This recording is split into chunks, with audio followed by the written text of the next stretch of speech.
Hi class, welcome to our Adding Integers Math Lab. For this lab, you will need your Adding Integers Math Lab sheet, a yellow and red color pencil, marker, or crayon, a bag of manipulatives, and a manipulative mat, which is a square colored sheet that you'll find on the counter. Pause the video, go get your items, and then come back and join us. As you may have noticed or caught on to in the last video, there are several different ways that we can use, different strategies, different tools that we can use when it comes to adding integers. In this lab, we're going to be using manipulatives in order to see, physically represent how integers are added in any problem. So, to get started, the first thing we need to do is look at our key. Okay? If we look at our manipulatives, you should see a red side and a yellow side. For the sake of this activity, we need to understand that the yellow side is going to be our positive side and the red side is going to be negative. So go ahead and shade that in your box. Yellow and red.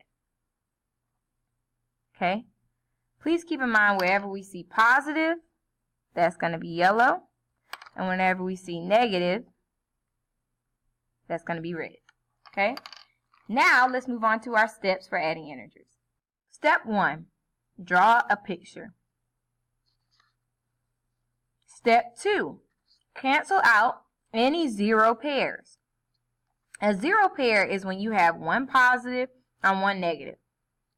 A positive and a negative is a zero pair, and they're going to need to be canceled out. Last but not least, you're going to count what's left.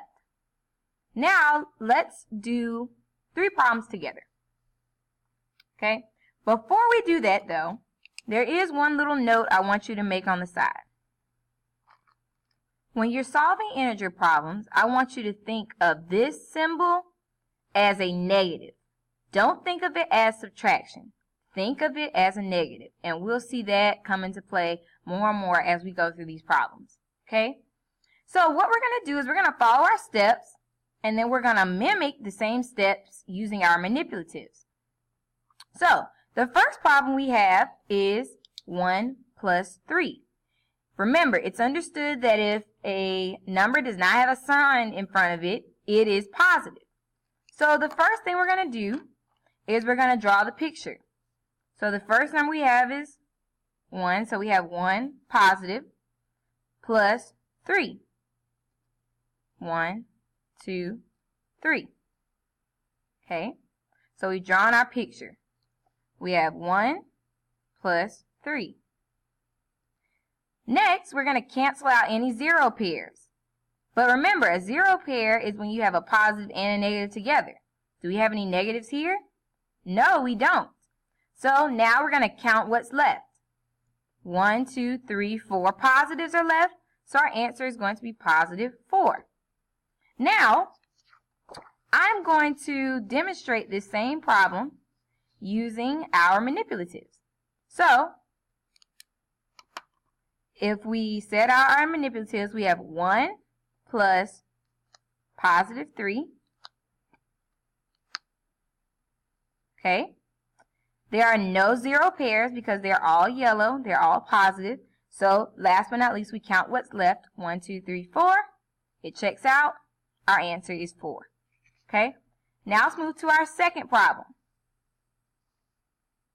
Our next problem, and I know I'm not going in numerical order, but I'm just going straight across.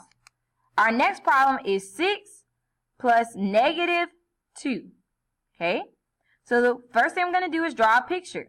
I'm going to draw my 6 positive signs. 1, 2, 3, 4, 5, 6. And then I'm going to draw my 2 negative symbols underneath.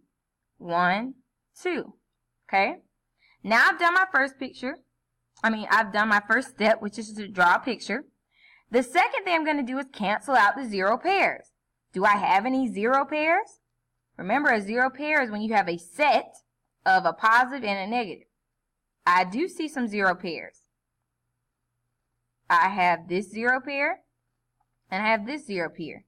And I'm going to draw an arrow signifying that I'm canceling these out.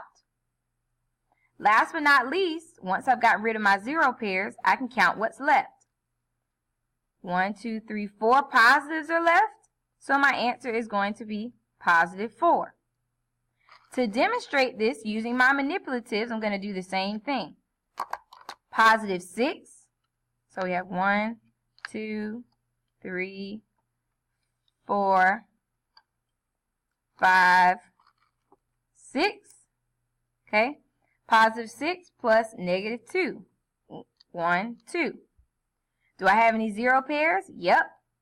This is a 0 pair, taking that out. This is a 0 pair, taking that out.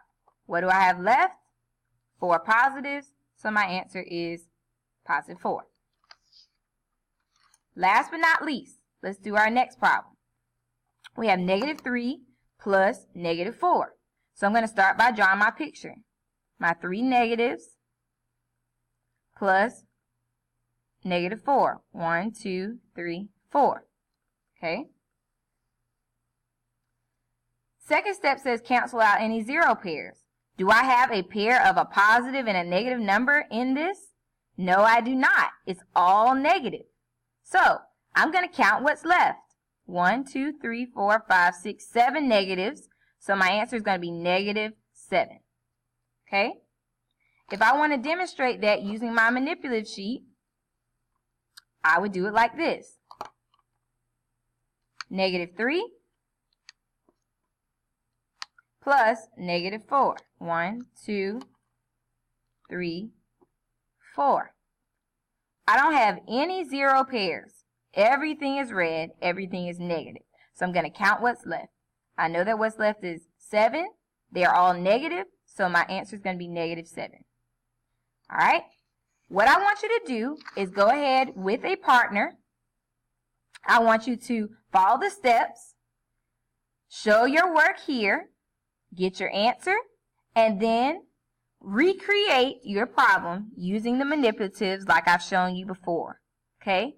Just to verify and check your answers. Yes, I want you to use your manipulatives when solving these problems. Once you're finished the front side, then you're going to switch to the back. On the back, it has some problems for you to try using the skills that we kind of acquired. No, we don't have 20 manipulatives or 50 manipulatives, but I want you to kind of use some of the strategies that we've discussed to kind of get your answer. For these last two, you can definitely use manipulatives, and probably for number 2, you can probably use your manipulatives as well. These I just want you to try. Part 3, I want you to use the information we've learned to answer these questions. You should start to see some sort of pattern evolve in this adding integers lesson. And I want to see whether or not you can catch what that pattern is by answering these questions. Once you finish this, you're going to notify your teacher, and then you're going to move on to the next part. See ya!